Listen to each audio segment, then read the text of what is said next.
reviewing Impossible Subjects, Illegal Aliens, and the Making of Modern America by Ngai.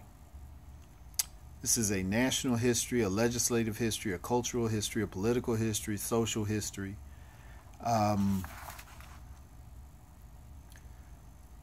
she is actually skipping over the Chinese Immigration Act of 1882, where Chinese immigrants were restricted from American immigration. And she is actually picking up with the Johnson-Reed Act that was the first time instituted regulatory measures in immigration into the United States. And just as most things historically, or just about everything historically, the restrictions were based on racism and capitalism. Just like in other areas of the world, the United States put a big focus on whitening the United States. So subsequent with the Naturalization Act of 1790, this is the core of immigration. And when immigration law began, racism and economics were put at the core of this legislation, just like everything else. The good thing is this happened so late in history, we can actually see it manifested. What she's talking about is the actual creation of the quote-unquote reality of the illegal alien, where there cannot be an illegal alien unless it's socially created, because all humans migrate. Borders, countries, all of these things are fictitious things that are made up, and someone saying, I belong here and you don't, and other people agreeing with it. When the people agree with it, you become illegal. You're alien to the place, but now you're illegal because these people disagree with it. Now, the funny thing is the people that were saying you don't belong here were, one, for hundreds of years, bringing people here by force or by request. And then suddenly, when economic or racial interests came up, these things were changed. This is a 45-year study going between the Johnson-Reed Act and the Hart-Celler Act. The Hart-Celler Act stopped the quote-unquote racial focuses that was put on immigration law, just the overt racial focuses that was put on it, but quotas were still left in place. And if quotas are in place, obviously those quotas can be used racially. She brought up a lot of good points that I had not really processed. The eastern part of the United States was developed, and southern part was developed by European immigrants, and obviously the members of the African diaspora. The western part of the country was actually developed by Asians and Mexican, quote-unquote, immigrants. Mexican obviously being because Mexico extended up to southern Idaho and all the way to California. So that is a very touchy subject when you're talking about if Mexico or Mexicans are indigenous, or if they can possibly be illegal aliens, considering Mexico was taken from them and turned into the southwest of the United States. So there was no legislation before, if you don't want to count the Chinese Immigration Act of 1882.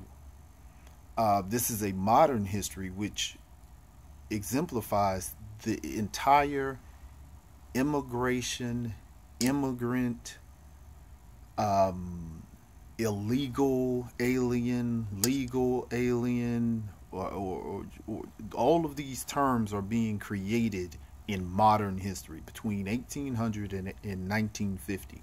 So these are really modern concepts. This isn't anything old. Um, my parents were born in 1950. So we're talking extremely recent thought.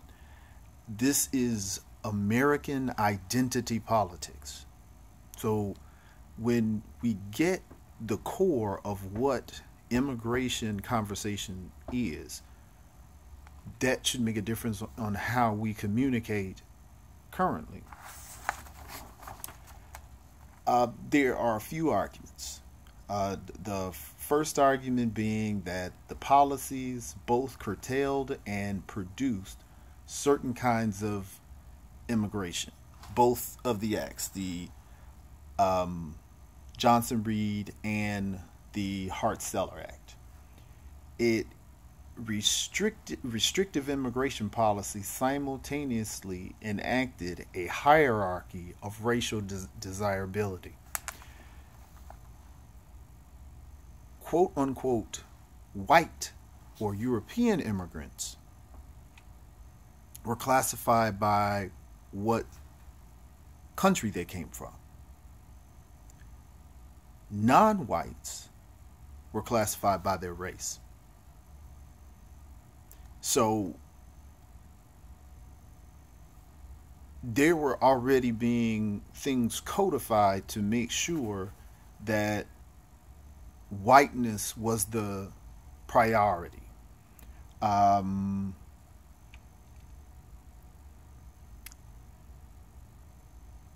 Deracialization of European immigrants that resulted from the decision to classify whites by country of origin and non-whites by race, even though this system created a hierarchy among Europeans by enacting quotas that favored Western and Northern Europeans. It placed them all together under the large rubric of white, with the effect that transforming the cultural nationalism of the late 19th century. So this is something that in if you study the same dynamics in Cuba and in Brazil 100 to 150 years before, these were the same things that was going on.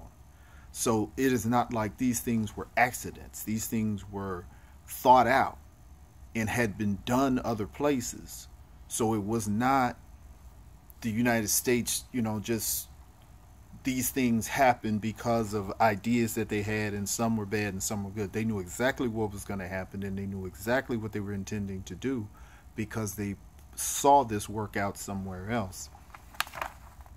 Another argument is that with the construction of white America, with the white American race firmly in place, the illegal alien assumed a racially marked connotation that referred almost exclusively to non-European immigrants and their descendants.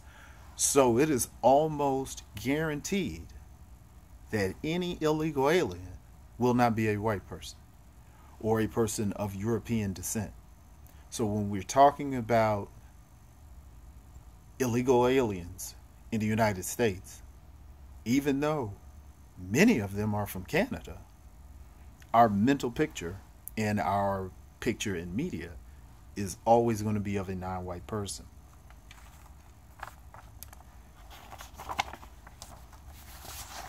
The biggest point to pull from this is that immigration is the continuation of capitalism. Immigration started with quote unquote forced immigration, the Atlantic slave trade. So we're going to be picking up with books that this is a highly, highly, highly celebrated book coming from the Asian and Mexican perspective more so than the European and African American, being as only in for the use of context, but really coming from a Chinese perspective, being a Chinese person that is the author.